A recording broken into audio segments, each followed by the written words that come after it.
पीयूष हाजरिका बिथाङाथ' बेरायनाया बेरायदोंबाबो बिथांनि मोनफ्रोमबो प्रग्रामा जेरैबायदि जानांगौ बिदि जायाखै आरो आं सानो उदालगुरिनि जि बिजेपिनि दैदेनगिरिफोर बे बिजेपिनि दैदेनगिरिफोरा पीयूष हाजरिका बिथांखौ बेवहाय अपमान खालामनोसो लाना फैदों बायदि मोनदों आं मानोना बियो जि सासे मिनिस्टार रेसपन्सिबल सासे मिनिस्टार बियो आरो बिराद माने पपुलारिटी थानाय सासे मिनिस्टार आरो बे सासे पपुलारिटी सासे मिनिस्टारा बबेबा मोनसे मिटिंआव 10 जन 20 जनजों 30 जनफोरजों जुदि मिटिं खालामना फैनो गोनां जादोंब्ला सासे बिदि माने आसामनि सासे बिराद रेसपन्सिबल थानाय मिनिस्टारा बेबायदि जायगायाव थांनानै मिटिं खालामहैनो गोनां जानाया जथेस्थ' लासिं सिंनि बाथ्रा बियो सासे सानैजों माने 10 जन 20 जनजों जों मिटिं खालामना फैनो गोनां जादों आं ओंखायनो सानदों जे बिथांमोना मानगोनां बिथां मिनिस्टार पीयूष हाजरिकाखौ अपमान खालामनोसो लाना फैदों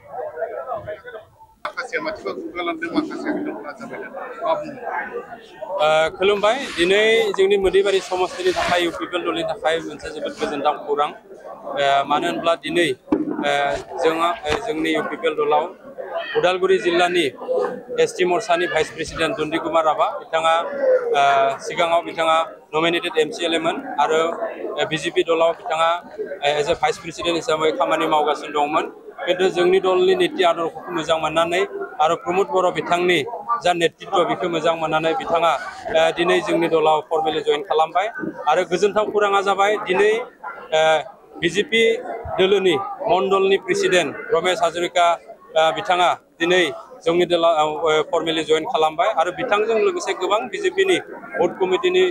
बिबानगिरि जेरै बुथ प्रेसिडेन्ट सेक्रेटारि आरो बिजेपि दलनि गोबां एक्टिभ वर्कार दिनै जोंनि दलाव 150निख्रुइबो बांसिन वर्कारफोरा जोंनि दलाव जइन खालामबाय आरो बिपिएफ दोलोनिबो बुथ कमिटिनि प्रेसिडेन्ट सेक्रेटारि 10 जनसो जोंनियाव दिनै जइन खालामदों आरो टटेल जोंनियाव दिनै 150 जननि सायाव जोंनाव जइन खालामबाय आरो बिनि उनाव जोंहा जइनिं दङ खारन जोंहा जिहेतु गरमखाय बोथोरा गरमखाय जों जइनिं प्रग्रामखौ एसे फिसा खालामनाय जादों बेनि उनावबो सप्तासेनि उनाव आरो जइनिं प्रग्राम दङ आरो कन्टिनिउ जइनिं प्रग्रामा सोलिगासिनो दङ जोंनि मोदैबारि समाव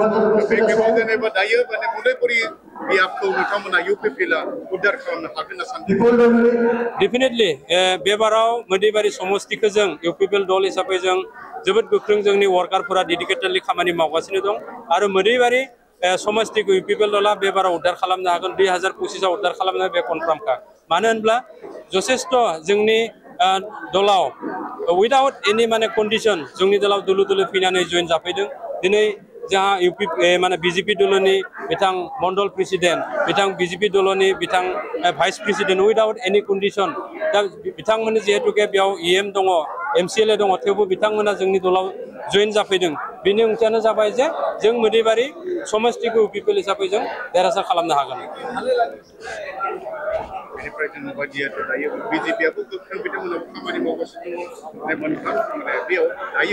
बिथांमोननि गेजेराव देग्लाय इउपिपिएल